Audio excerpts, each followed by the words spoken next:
Welcome to the Well Seasoned Librarian Podcast. Today I'm speaking with Colleen Worthington, who is co-founder with husband Gary of Kneaders Bakery and Cafe. While Kneaders began its bread baking company, they took the challenge of baking the most delicious cookies powered by their own proprietary flour brand, which we'll be talking about later. Her new cookbook, Kneaders Bakery and Cafe, a celebration of our recipes and memories, is out as this airing. Colleen, welcome to the podcast. Thank you so much for the privilege of being here. Now, you've worked much of your life with food production and restaurants, catering, etc. Did you always kind of want to work with food? Was that something that you thought about when you were younger? Well, yes, when I was 5 years old, my sister and I decided we had a yard full of pear trees and that we would plan a hotel out there and invite the neighbor children in. And so we invited them all to come down. We did tin cans to connect us all together. The kids got their room assignments, and then she would pass out a menu to them, and they would mark exactly what they wanted. And I would run in the house, and they had a choice of a peanut butter sandwich or a grilled cheese sandwich. I did fruit plates for everyone because I just love how they look. And we had great fruit in our yard at the time. And so, and then they could choose ice cream or a cookie, and we'd make the cookies early in the week. And then when we ran out of them, you just got ice cream. But she was at the fireplace that we had out there, and that was the lobby of the hotel. And we even had activities.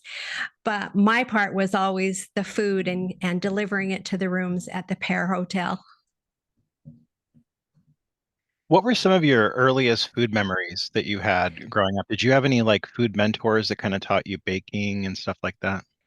Well, my mom came from a family of 10 children, and she was the second daughter of those children. And when we had Thanksgiving dinner, we would have over 200 people.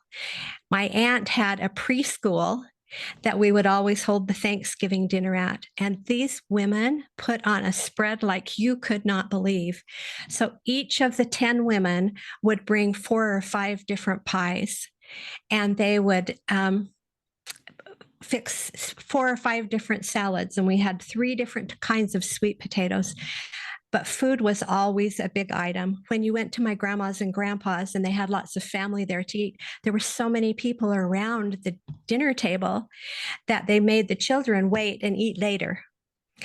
And so I found out that if I crawled underneath the table and positioned myself by my grandpa, I could tap on his knee and he would pass me down food. And so I love that. That's so cool. Food was always a big deal for the family. It was always something that we did. But more than that, my husband's family they were incredible people. They had a farm. Gary's dad was a fireman. And so they took care of the cows and the sheep and everything right there on the farm. They harvested all of their meat. They harvested all of their vegetables. And Gary's mom made the most beautiful things. They tasted so good. And his Nana would make pumpkin pies, and she would put them out on a little shelf to cool. And she had 2 big ones and 1 little one. And Gary, being the favorite oldest grandson there, he would sneak over and sneak that little pumpkin pie. And I'm sure Nana knew exactly what he was doing. And I'm sure that's why she put it out there, was so that Gary could come. But they had a pantry with peaches and Bartlett pears and all kinds of jams and jellies. And it was like going to a food museum. It was beautiful food, beautiful food. And so we have always had a great love for food on both sides of the family. You began Kneaders with your husband Gary after you had retired from owning 9 successful Subway franchises. Yep. That's so retiring didn't quite take with you then. No, we were pretty good for about the first 5 years, but you can only go fishing so many times. You can only be president of the PTA so many times. And we just said, what is missing in our life? And it was contributing, whether contributing to the community, the guests, or contributing to your employees. And we just thought, we've got to go back and do something again. And this time we'll do all the dreams we thought of when we were being dutiful Subway franchisees, we thought we'll do that slow roasted hand pulled turkey. We'll do wonderful artisan breads that people can really be proud and feel good about eating. You know, in the industry, it's called honest bread, flour, water, salt, but it takes a lot of time to do it. But that's what we wanted to do. We wanted to do something that we could really be proud of. Now, your interest in cooking and your love of cooking led to your doing research to develop a restaurant concept featuring the highest quality ingredients for delicious, authentic European hearth breads, which I've saw in the cookbook, which we'll talk about later. Can you talk about this research and what kind of bakery you were really looking to create? Well, I don't know if you're familiar with Zingerman's Bakery in Ann Arbor, Michigan. No, not actually, no. It, to me, it is the most perfect bakery in the entire world. But our children were out at the University of Michigan going to school, and all of my children, wherever they lived, would always look up eating concepts for us to go and look at when we went to visit them. We visited Zingerman's. We were so impressed with their Hearthstone breads. We were so impressed with the quality of the food that they did. I attended several classes there in Ann Arbor. My husband went to the San Francisco Baking Institute down in San Francisco, run by a Frenchman, Michael, and really developed a good relationship there. Like I was saying, he's the one that took a look at the flour and baked with the flour and tested to make sure we'd have the very best quality of flour for hearth breads that we possibly could have.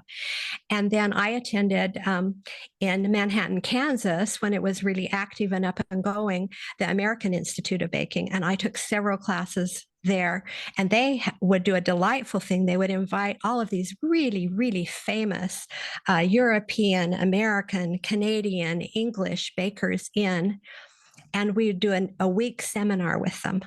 And that was delightful for me to get to go to those seminars. So that's kind of how we studied up, and we decided we'd try it in our oven at our house. And part of baking hearth breads is you inject them with steam. Well, I didn't have that capability in my oven. So Yeah. like a strange person, I just squirted water in there, got on the coils in my oven, and killed my oven like 2 days Oh, yeah. before Thanksgiving. I think we've all been there. Yeah. So my husband decided he'd go get a small oven for the basement that had steam injection in it too, but not a Hearthstone. And so he spent a lot of time looking at the very best possible equipment we could have, found it in Verona, Italy from Poland. And we have just loved that equipment. It's lasted forever. Our deck oven that has the Hearthstones in it, we have been baking on it for 25 years now. I think we've replaced 2 or 3 small items on it, but it has been made to last forever. The mixers gently turn the dough. They aren't like hitting it against the sides and knocking air out of it. And so the equipment is really different for the hearth breads. Very expensive, but very high quality, and has lasted forever as well. We spoke before we started recording about your husband Gary doing research and trying to find the best possible flour for your hearth breads. Can we talk about that a little bit? Because I'm a bread nerd and this really kind of excites me. Yeah. Yeah, so he got with Lehigh Roller Mills. So Lehigh Roller Mills is a boutique bakery that is in Lehigh, Utah, in the same valley that we're in. And of course, a boutique bakery isn't doing this mass production. They're specializing in certain flours for certain people. At the time, he was making all of the flour that they used, Kentucky Fried Chicken used in their rolls, and also to bread their chicken. And so Gary talked to Sherm about it, and he said, let's look and study what's needed. He did some studying. He found a great person up in Idaho, and he went up and talked to him about the flour and said, let's look at the characteristics that we want in the flour. So one of the characteristics you want is something that will continue to rise. And if you make a mistake, you can punch it down and start again. There are some flours that once you do that and it's risen, you're done. And we needed something that young bakers could maybe have a second chance at if they needed it. So they took all of those characteristics, identified them, went to Idaho. They GPS the field whenever they found the flour that would give those best characteristics. So they could come back and harvest it. And they still to this day go to Idaho, test the flour in the field for the characteristics, and mark the sections of the flour of the field that will give us the very best flour for what we do. It's been amazing. Well, another hallmark of Kneaders, which really comes out in the cookbook as well, but when you look at your website and you see what's being offered, you guys have a commitment to fresh items for your ingredients. So, I see a lot of fruit forward and vegetable forward things in the sandwiches, and the fruit forward and the desserts, and the sandwiches have fresh meats. Can we talk about that a little bit? Yeah, we grew up thinking fresh was the best because that's what we ate at home. And we really wanted to give comfort food to people. And so comfort food is like the food you eat at home, right? And Yeah. so we really wanted to give freshness. I don't know if you go to a bakery and buy a loaf of bread, even though it doesn't have a lot of preservatives in it, um, it may be 4, 5, 6 days old. It just doesn't taste like it did the first couple of days. It's just not the same flavor. And so we made a commitment to baking every single solitary thing fresh every day. So about 3 or 4 o'clock in the afternoon, our bakers will go down and they will begin the bake. And we bake with a natural start. And so we're feeding it 2 different times during the day. We've having 49 stores has made it very challenging because occasionally some rambunctious dishwasher person will decide to take the start bucket and dump it out and then Oh no. Oh scrub it with no. Clorox. This is And painful to hear. I know I've been flown to Idaho with Start. Oh I've gone no. to Texas with Start. So I mean, they were just trying their hardest to do what was best, right? And they thought, Right. but man, that doesn't look too good in there and it smells kind of funny. So I'll wash that right up for them. So it's been a challenge, but I think it's well worth it because we just have what they call in the business honest bread. It's flour, water, salt. That's what we have. Now, for the cookbook, because they don't have the equipment they don't have the start we have had to kind of jimmy rig it or handcraft it. So there is some regular yeast in it, or there might be some sugar in it or honey in it to make that recipe turn out like it does when we make it at the bakery. So there's the rosemary focaccia bread in there. When we're making it at the bakery, we've got flour, water, salt, olive oil, and fresh rosemary. And you'll see in the recipe there are a few other ingredients, but those ingredients are there because we wanted it to taste good, and they didn't have the start that we have. So they weren't going to get that taste. Another thing we do with the bread is we let it rest. Most bread is between 12 to 24 hours in the making, and having a slow rise in the cooler makes it develop really, really great flavor. When I was a little girl, my mom used to make overnight rolls, and it's kind of the same idea of it developing in the refrigerator and getting a much deeper taste. And I just go in there and sneak and eat that raw dough. And I guess now you'd have to go to jail if you fed people raw dough. But it was perfectly fine with my mother way back then. In the research that I've done and just looking at the cookbook, I really see that Kneaders is kind of a touchstone in your communities where you have them. For me, I've always, grown up with different bakeries that have come and gone. My family had a bakery Dudley's in San Diego and Santa Isabel, which is Oh, famous yeah. and still exists to this day. And just mentioning Dudley's bread for my family is a touchstone. Do you feel like Kneaders is a touchstone in the communities where they're at? Absolutely. And you know what? We have also worked really hard to make it that way. For a long time, our theme was come home to Kneaders. And we want people, when they come in the restaurant, to feel comfortable and to feel like they belong. And one of the ways that we have done that is to try and be a big part of the community. So we hold fundraisers for local schools and donate 20% back of what we took in that night to the schools. We have classes where we teach cake decorating, where we teach cookie decorating, where they come and the little kids have taken the baguette dough and made it into a snake or a turtle or a flower, and then the baker will go bake it off. So we've tried to be the people in the community that care a lot and want to be involved in the community. So the cookbook is out today as of this airing, and I want to talk about the cookbook because it's really wonderful and it's got a lot of it's got so much more than just a regular cookbook.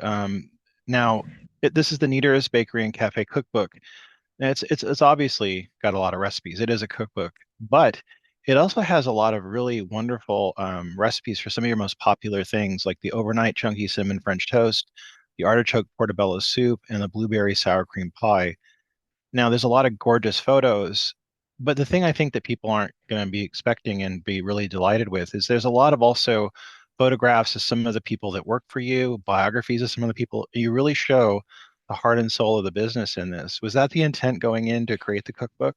It was. Our plan was to have it be a Thanksgiving book, Yeah. and Thanksgiving by tons of food.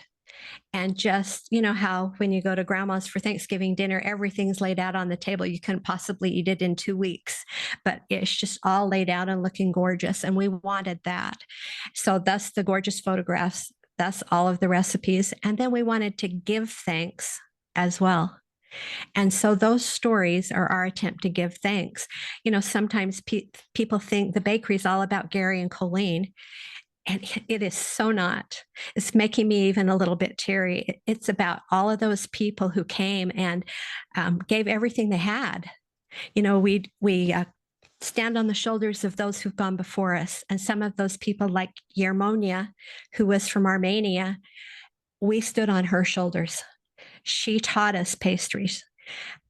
Sam Dellis, he taught us supply chain. We had so many people that were willing to share all of their knowledge just to make us better. So the first week Sam came to work for us was when they had the flu with killed all of the chickens and all of the turkeys.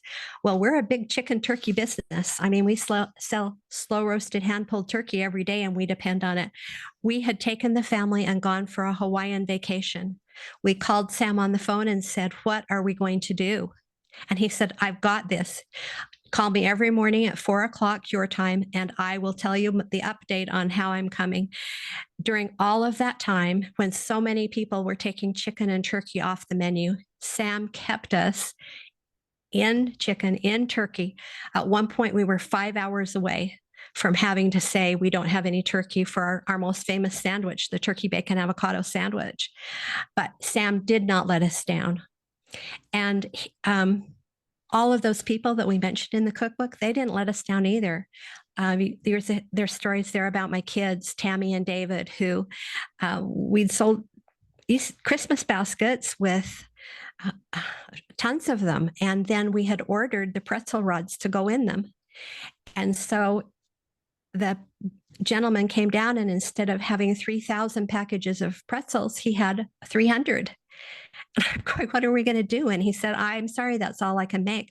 "Well, I have the orders." And so Tammy and Dave said, "Well, if he can do it, we can do it." And so they started the Abby's and Ellie's Candy Company. And there are just so many examples of my children stepping up and saying, "We can do this. We've got this." So right now we have several of our children, four of them, involved in the business pretty heavily. So our son is the CEO. Our son-in-law, who started the candy company, is in charge of development and finances, and he is president of the company. And I have my daughter Amy, who she is in charge of all of the training for the company, of the specialty items like the bakers and the pastry people and the retail people. Her husband, Sam, has retired, and he has taken over Sam's place. I mean, just we are so blessed to have kids who won't give up. No matter what, they're not going to give up, and people who are willing to find a way. I love the recipes in the cookbook, and I love getting a chance to read them and seeing some of the seasonal offerings. Now we're getting into fall. Do you have any favorites for the fall season that are coming up for the restaurant? Oh yeah, we fall is our biggest time. Pumpkin bread. We have this amazing recipe we've been doing for 23 years of pumpkin bread. And we started always on the 1st of September. At the store I'm closest to, we sold 900 loaves of pumpkin bread that very first day. I'm not And so surprised.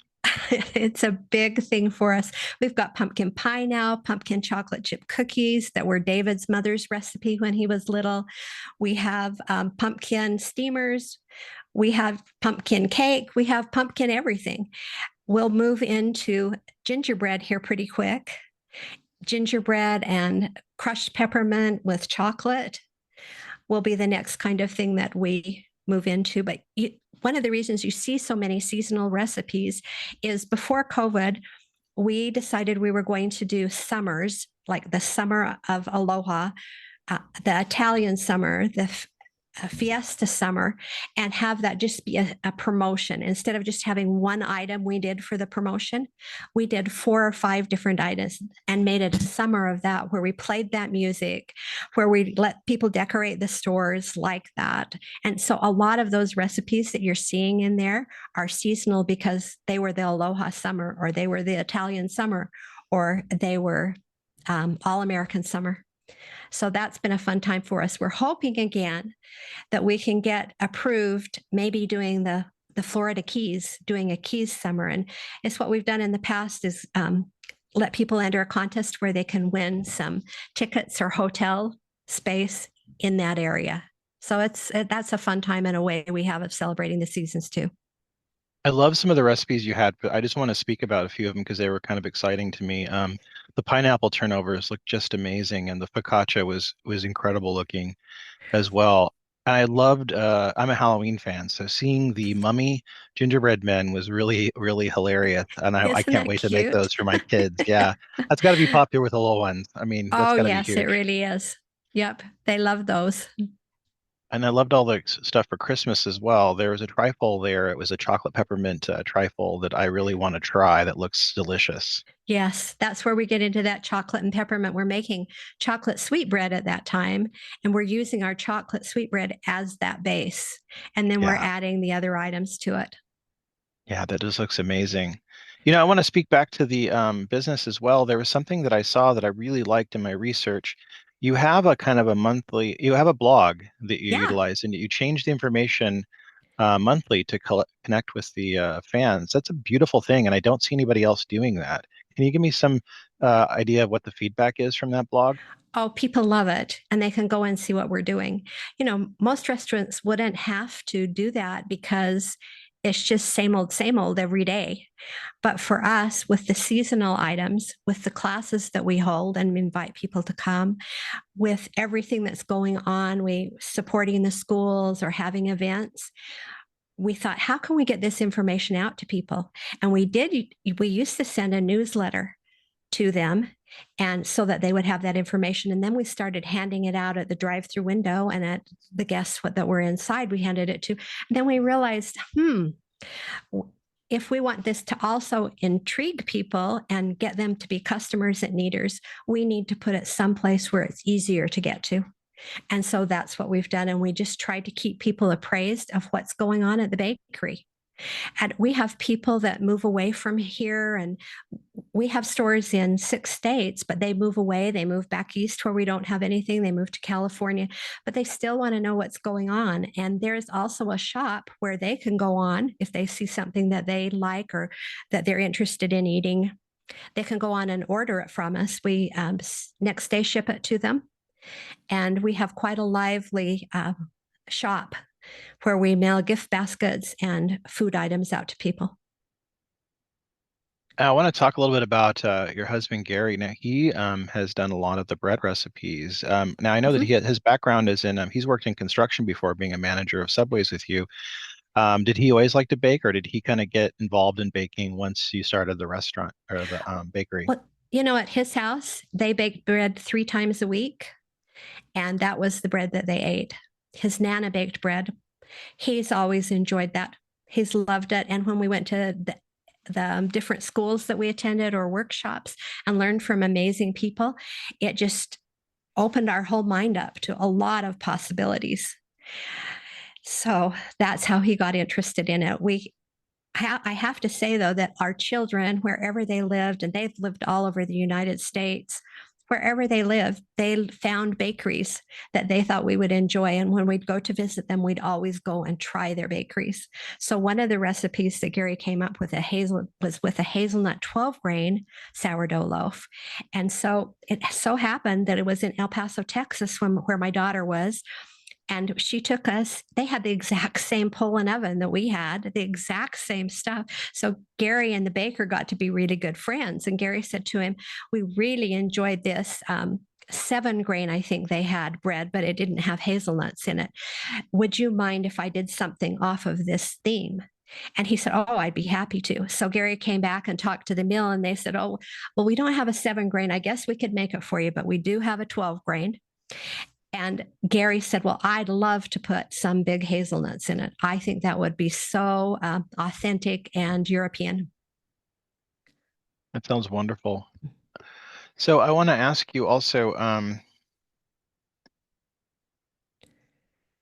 you know, this book, as of this recording, isn't out yet. So people start being able to get it when this podcast airs.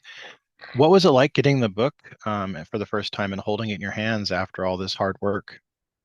Well, you know, they presented me with a book. Deseret Book did. Shadow Mountain, who publishes for Deseret Book, presented me with a book. And in the front of it, I know there's some name for it, and you probably know it, but I don't remember it. It's the only book I've ever written that had a piece of paper on it that had been glued in that had all of those people at Shadow Mountain and Deseret Book who had worked on the cookbook.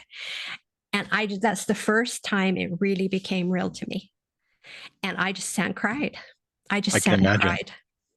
It was overwhelming. So Colleen, what's next for you? Well, my kids have told me and Gary that we can do exactly what we want. And I'm still in charge of not operations, in charge of the brand. So I can walk in a store and say, we need to do it this way, because how you're doing it is off brand. But I think that for us, it's cheering our kids on.